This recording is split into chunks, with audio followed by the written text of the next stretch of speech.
আসসালামু আলাইকুম। আমি Firoz Hossain digital enforce channel থেকে নতুন আরেকটি ভিডিওতে আপনাদেরকে স্বাগত জানাচ্ছি। আমি এই মুহূর্তে আপনাদের সাথে শেয়ার করতে চাচ্ছি মাইক আলী স্যার ভিডিও দিয়েছেন। সম্পূর্ণ ভিডিওটা আমি আপনাদের বাংলায় অনুবাদ করে শোনাতে চাই। আপনার যদি আগ্রহ থাকে অবশ্যই দেখবেন, আর যদি আগ্রহ না থাকে দয়া করে স্কিপ করে চলে যাবেন। বাড়তি কোনো কথা বলা আমি পছন্দ করি না। তো চলুন শুরু করা যাক। আপনারা জানেন যে 100 বছরেরও বেশি সময় ধরে যুক্তরাষ্ট্র এক ধরনের আর্থিক শাসন বা আর্থিক অত্যাচারের মধ্যে রয়েছে। আমি জানি অনেকেই ভাবছেন, মাইক আপনি কি বলছেন? কিন্তু বিষয়টি নিয়ে কথা বলা খুবই গুরুত্বপূর্ণ, কারণ মিস্টার মোফারে যা করছেন তা সরাসরি আপনার জীবনে প্রভাব ফেলবে। একটু পরেই সে বিষয়ে আসছি। আগে সামান্য ইতিহাস দিয়ে শুরু করি। আসলে সব কিছু শুরু 1913 সালে, যখন ফেডারেল রিজার্ভ প্রতিষ্ঠিত হয়। তখন 24 জন সিনেটর এই প্রতিষ্ঠানের বিরোধিতা করেছিলেন, কিন্তু তারা হেরে যান। এবং যখন তারা হেরে গেলেন, তারা বলেছিলেন ব্যাংকাররা জয়ী হয়েছে। তারা 1913 সাল থেকে আজ পর্যন্ত কি ঘটবে সব কিছুই সঠিকভাবে পূর্বাভাস দিয়েছিলেন। আমেরিকার প্রতিষ্ঠাতা নেতারা কখনোই কেন্দ্রীয় ব্যাংকিং ব্যবস্থা চাননি, কিন্তু ফেডারেল রিজার্ভ প্রতিষ্ঠার মাধ্যমে যুক্তরাষ্ট্র সরকার অর্থ তৈরির ক্ষমতা ব্যাংকারদের হাতে তুলে দেয়। আগে এই কাজ ট্রেজারি করত। এর ফলে ব্যাংকাররা অর্থনীতিকে নিয়ন্ত্রণ ও পরিচালনা করার ক্ষমতা পায় এবং তারা এতে খুব দক্ষ হয়ে ওঠে। ইতিহাসের দিকে তাকালে আমরা দেখি রোয়ারিং টোয়েন্টিজ মহামন্দা, 2008 সালের অর্থনৈতিক সংকট অর্থনীতির ওঠানামাগুলো মূলত ব্যাংক পরিচালনাকারী আর্থিক শক্তিগুলি তৈরি করেছে। তাদের লক্ষ্য হলো সমাজের উৎপাদনশীল মানুষের কাছ থেকে সম্পদ নিয়ে আর্থিক শ্রেণীর কাছে স্থানান্তর করা। এটাই ফেডারেল রিজার্ভ করে, এটাই ব্যাংকাররা করে।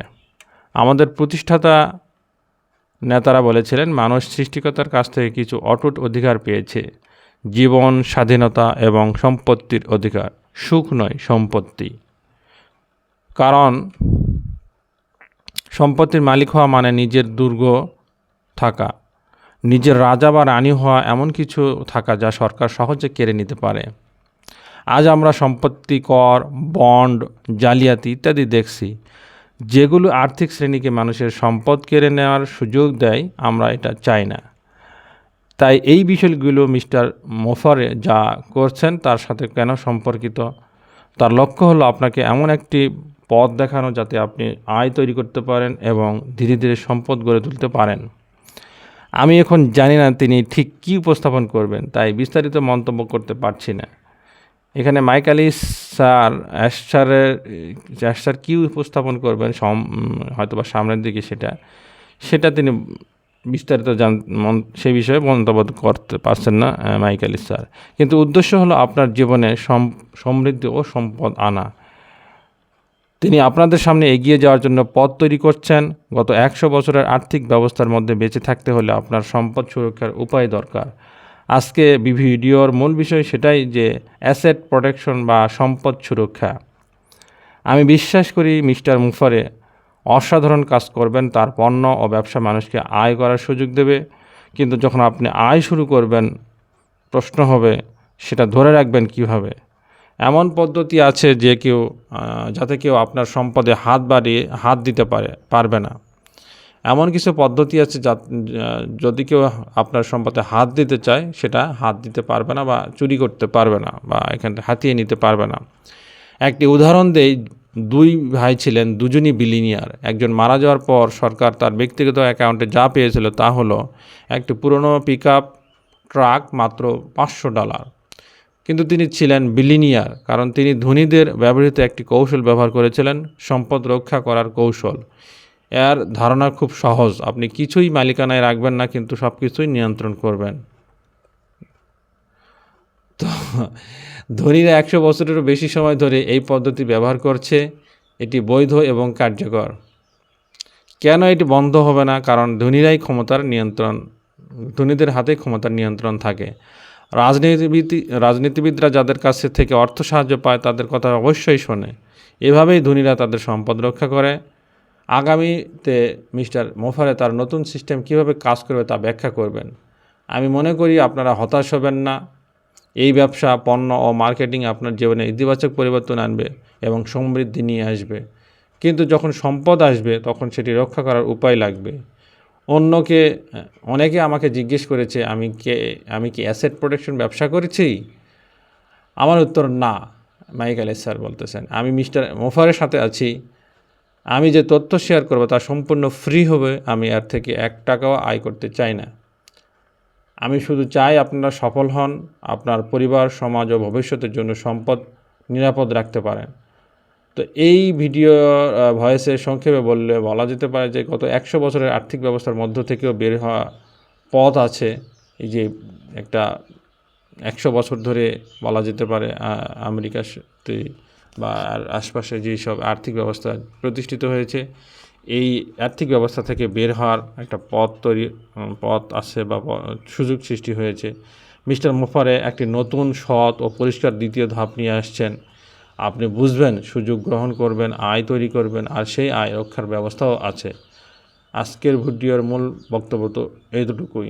সময় হলে আমি বিস্তারিত বলবো। সম্পদ সুরক্ষার অনেক উপায় আছে, কিন্তু সবচেয়ে শক্তিশালী ধারণা হলো কিছুই নিজের নামে নয়, কিন্তু সব কিছুর নিয়ন্ত্রণ আপনার হাতে। বিশ্বের সবচেয়ে ধনীর ব্যক্তিরা এই পদ্ধতি ব্যবহার করে। আমরা 2026 সালের দিকে এগোচ্ছি। আমরা অলরেডি রয়েছি মাঝামাঝি পর্যায়ে। আমি বিশ্বাস করি এটি একটি অসাধারণ বছর হবে। যদি এখনও উদ্যম না পান, এখনও যদি এর ভিতরে উৎসাহ না তৈরি হয়, তাহলে আপনি যদি এখনও গুটিয়ে থাকেন, তাহলে নিজেকে প্রস্তুত করুন। সামনে অনেক বড় সুযোগ আসছে। একই সাথে বলবো, আপনার যারা ওইএস ইমেল অ্যাড্রেস দিয়ে লগ ইন করেছেন, অনেকে ওইএসে অ্যাকাউন্টই খোলেন না, এরকম আমার কাছে খবর আসতেছে। জানি না ভবিষ্যতে কী হবে। খুব একটা নিজেদের হতাশার মধ্যে হয়তো কাউকে যেতে হবে, কেউ উৎফুল্ল হবে, খুব আনন্দিত হবে, এইরকম হওয়ার সম্ভাবনা আছে। তো নিজেদের অ্যাসেটগুলোকে নিজেকে রক্ষা করতে হবে। এই ভিডিওর যেই শিরোনাম, সেই অনুযায়ী বলতে চাই, অথবা মাইক এলিস স্যার বলতে চেয়েছেন, নিজের সম্পদকে নিজেকে রক্ষা করার সুযোগ রয়েছে, সেটা একটা সিস্টেমের মধ্য দিয়ে। সেটা যদি আপনার যে অ্যাসেটগুলো সঠিক, সেটা যদি নিজের নিয়ন্ত্রণে না রাখেন, নিজের আইডি পাসওয়ার্ডগুলোকে লগ ইন করার সক্ষমতা আপনার না থাকে নিজের, অথচ তা অন্যকে বলেও লাভ হবে না। যেটা আপনি করতে চান নিজের থেকেই, এটা আপনার করা উচিত ছিল, সেটা আরেকজনের ঘাড়ে দিয়ে নিজেকে গুটিয়ে রাখাটা ঠিক হয় নাই। যাই হোক, আমি আবারও বলছি, রিপিট করছি, যদি এখনও উদ্যম না পান বা এখনও যদি উৎসাহ এর প্রতি না আসে, তাহলে নিজেকে উৎসাহিত করুন, নিজেকে প্রস্তুত করুন। সামনে অনেক বড় সুযোগ আসছে। এটা সত্যি দারুণ সময় বেঁচে থাকা এবং এই কাজগুলো করার জন্য। আমরা সবার শীর্ষে দেখা করবো ইনশাল্লাহ। আজকের এই সপ্তাহে শুভেচ্ছা জানিয়ে তিনি শেষ করছেন।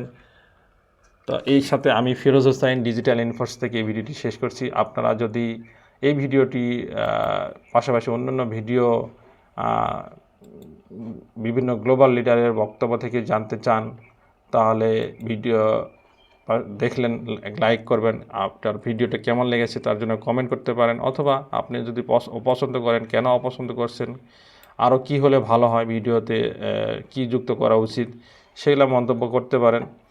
তো আজকের মধ্যে এখানে শেষ করছি। ধন্যবাদ সবাইকে। আল্লাহ হাফেজ। আসসালামু আলাইকুম।